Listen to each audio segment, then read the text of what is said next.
The incredible story of Elijah. Who was he? My name is Elijah, and this is my story. From the earliest moments of my life, I felt God's call weighing heavily upon me. I was born in Tishbe, a small remote town in Gilead, a region known for its rugged landscapes and isolation. Growing up in such an environment, I was never far from the presence of the Lord, and I often felt a deep connection to the divine. From a young age, I was aware that God had set me apart for something greater. In a time when Israel was embroiled in idolatry and wickedness, under the reign of King Ahab and his wife Jezebel, I rose to be the voice of God. The nation was drifting away from the true faith, worshipping the false god Baal, and the people were deeply entrenched in sin. The Lord chose me, a humble man from a small town, to stand as his prophet in a nation that had turned its back on him. I knew that this was not going to be an easy task. It was a time of uncertainty and danger, as the worship of Baal had become widespread and deeply entrenched in the royal court. But even so, I knew that God was calling me to speak truth to power, to challenge the idolatry and the disobedience that had gripped the hearts of the people of Israel. The journey ahead would be one of incredible trials, but also of miraculous signs and wonders. And I was ready to follow God's call, no matter the cost. Welcome to Daily Biblical History.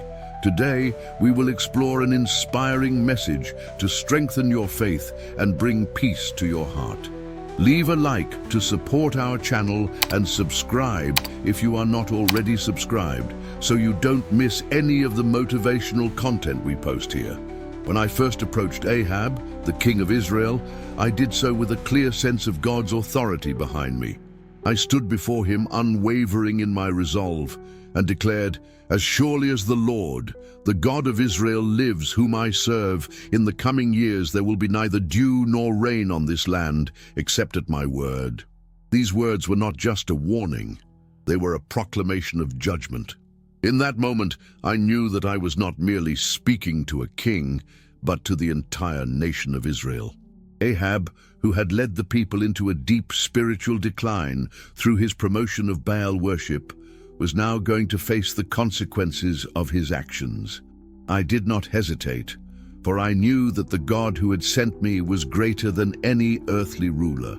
Ahab's wife, Jezebel, had instilled in him a fervent passion for false gods, leading the people of Israel astray. The consequences of this sin were now about to unfold in the form of a severe drought. This drought would serve as a sign of God's judgment and a call for repentance. Israel was in desperate need of a spiritual awakening, and I was called to be the catalyst for that transformation. But the task was not without its dangers. Ahab and Jezebel were powerful, and they would likely see my words as a threat to their authority. Despite this, I remained firm in my mission, knowing that God's will was greater than any threat that might come my way. After proclaiming the drought over the land, the Lord commanded me to flee to the brook Cherith, located east of the Jordan River. The drought had already begun to take hold, and the land was beginning to wither. But God had a plan for me. He provided for my needs in the most extraordinary way. At Cherith, I was alone, surrounded by the harsh wilderness, with no one to turn to but the Lord. It was a place of solitude and scarcity, a place where the reality of the drought became undeniable. Yet in this place of desolation, I witnessed God's miraculous provision. Each day, ravens brought me bread and meat in the morning and evening. These birds, which are known to be scavengers, became the very instruments of God's care for me. The Lord demonstrated in the most tangible way that he could provide even in the most unlikely of circumstances. The ravens were a visible reminder of God's power and faithfulness. As I sat by the brook, I marveled at how God could use the most unexpected means to meet my needs. This period of solitude was not just about survival. It was a time of spiritual growth.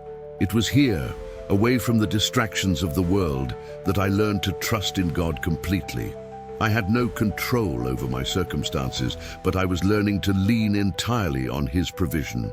Each day I woke with the expectation that God would provide for me, and each day He did. The Lord was teaching me lessons of trust, dependence, and perseverance in ways that would later become crucial in my prophetic mission. After a time of refuge by the brook Cherith, the Lord spoke to me again, instructing me to go to Zarephath, a city in Sidon.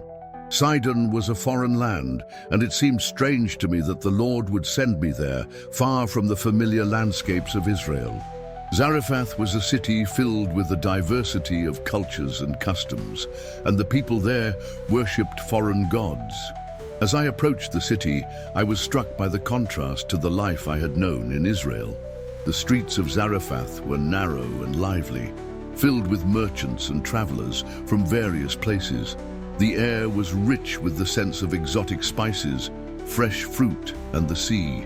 The marketplace buzzed with activity, and the architecture of the buildings reflected the region's long history and cultural richness. The people's clothing was colorful and varied, adding to the vibrant atmosphere of the city. Yet, amidst all the foreignness, I felt a deep sense of purpose. I knew that God had directed my steps here for a reason, though I was uncertain what that reason was. As I walked through the city, I encountered a widow who was gathering sticks to prepare her last meal. This simple act revealed the depth of her despair.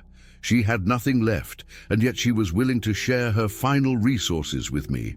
It was in this moment that I realized the magnitude of God's plan.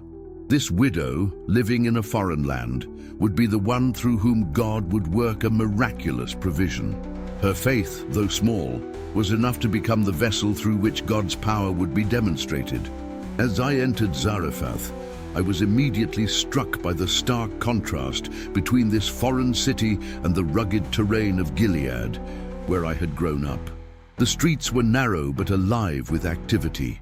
The sounds of people bargaining in the marketplace, the chatter of the townspeople, and the clatter of horses' hooves on cobblestone roads filled the air. The scent of fish, fruits, and spices mingled, creating a sensory tapestry that was both foreign and fascinating.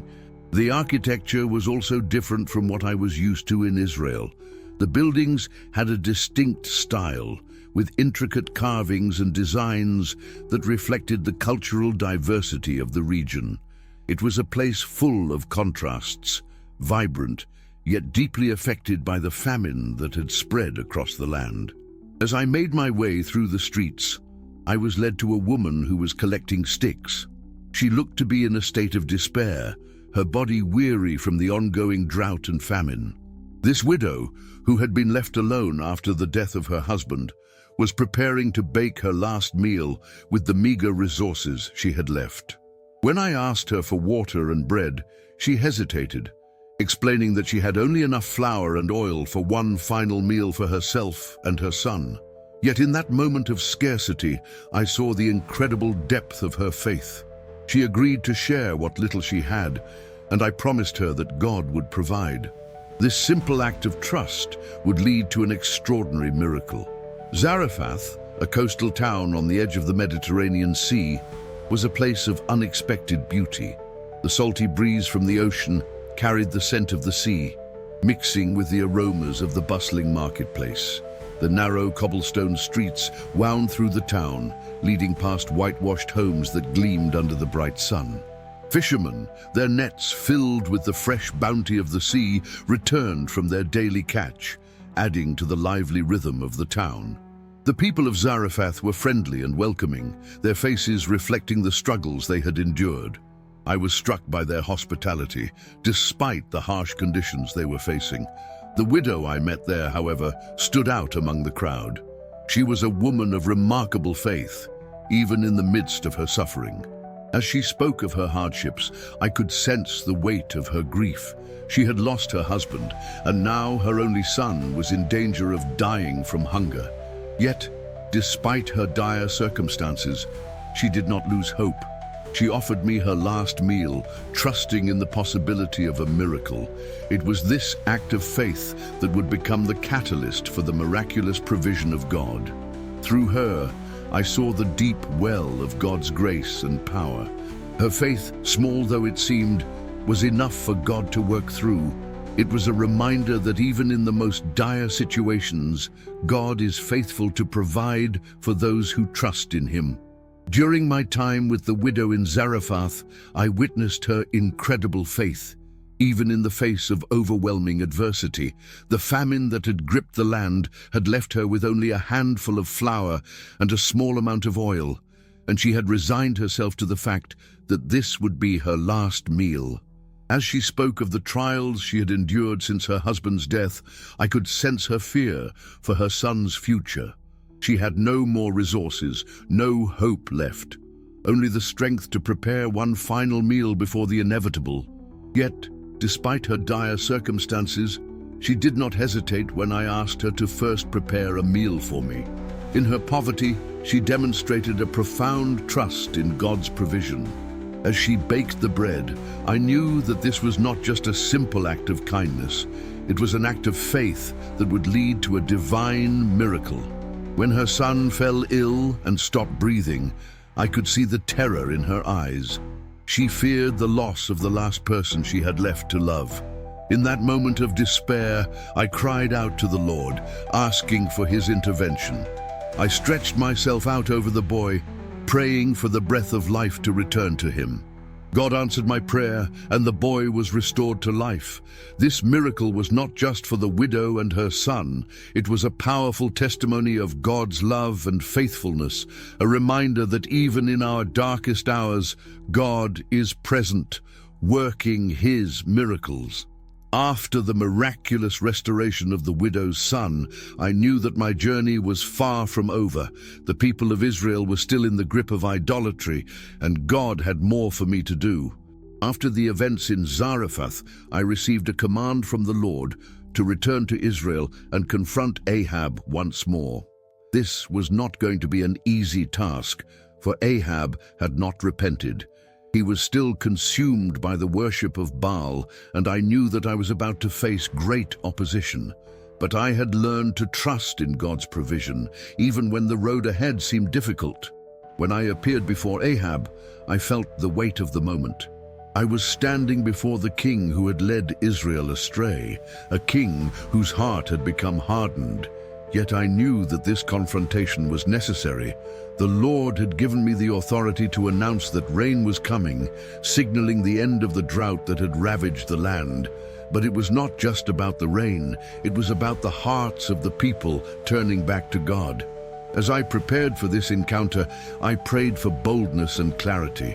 I knew that the words I spoke would be met with resistance, but I was unwavering in my conviction that God's message must be delivered. When I stood before Ahab, I could feel the power of God behind me, and I spoke the words He had given me with the authority of the Almighty. On Mount Carmel, I stood alone before the prophets of Baal, challenging them to prove the power of their false god. The crowd that had gathered was vast, and the air was thick with anticipation. I raised my voice, calling out to the people of Israel, asking, "How long will you waver between two opinions?